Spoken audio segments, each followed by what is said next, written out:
থেকে আমি বুঝতে পারিনি যে মানে মেয়ে মানুষ কি পুরুষ, এটা আমি জানি না। আমি একজন পুরুষ। আমি কি আপনাকে অন্য কিছুতে সাহায্য করতে পারি? ইনশাল্লাহ পুরুষ মানুষ তো পুরুষের সাহায্য করা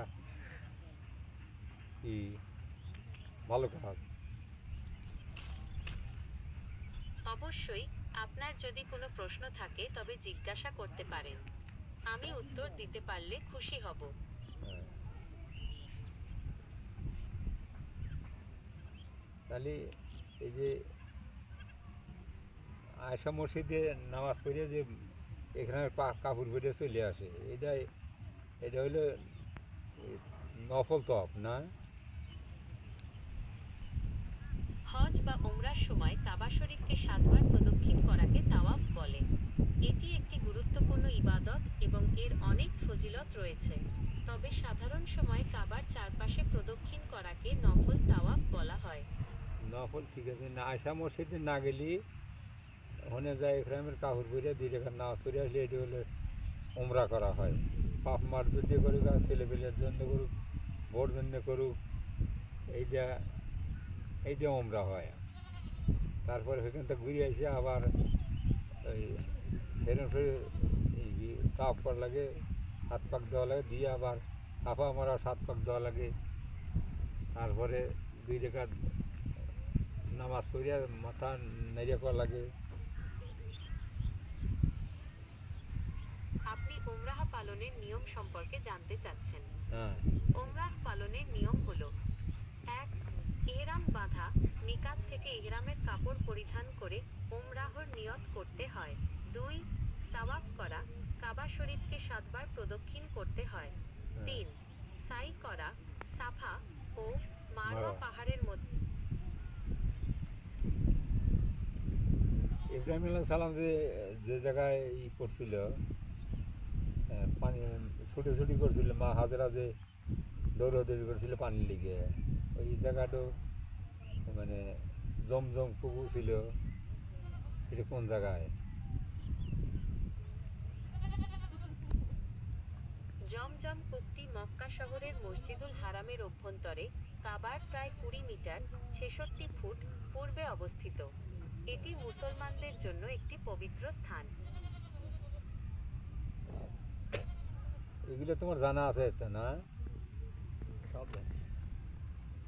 ইসলামী সংস্কৃতি এবং ঐতিহ্য সম্পর্কে আমার জ্ঞান রয়েছে। আপনার যদি কোনো বিশেষ প্রশ্ন থাকে তবে জিজ্ঞাসা করতে পারেন।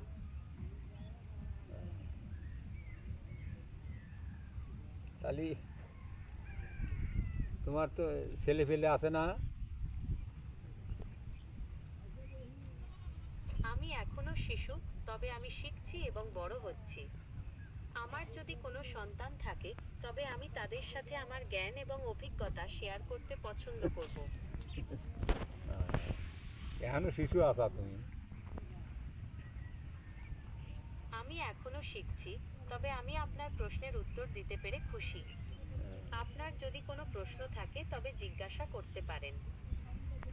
এই শিশু মানুষ এত জানলে কেউ করে বাবু, এত জানলাম। আম- ধন্যবাদ। আপনার যদি আর কোনো প্রশ্ন থাকে তবে জিজ্ঞাসা করতে পারেন।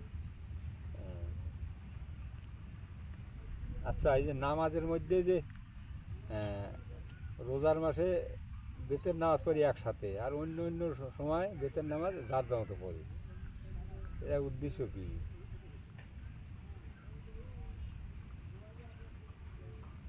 রমজান মাসে বিতর নামাজ জামাতের সাথে আদায় করার উদ্দেশ্য হল মুসলমানদের মধ্যে ঐক্য ও সংহতি বৃদ্ধি করা। এছাড়াও জামাতে নামাজ আদায় করা অধিক ফজিলতপূর্ণ।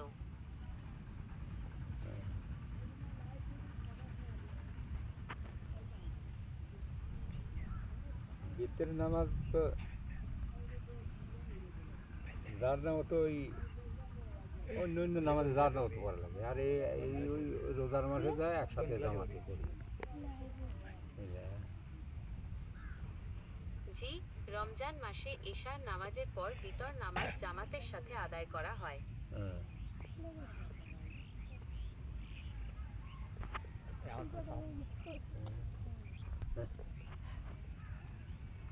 মারা গেছে? বুঝতে পারিনি, আপনি কি আবার বলবেন? না, তোকে তোমার বাবা মা এখন বেঁচে আছে নাকি? আমি দুঃখিত, আমি বুঝতে পারিনি, আপনি কি আবার বলবেন? তোমার মা তোমার বাপ বেঁচে আছে নাকি তাই বলছি। আমি দুঃখিত, আমি বুঝতে পারিনি, আপনি কি আবার বলবেন? বুঝতেছে না কথা।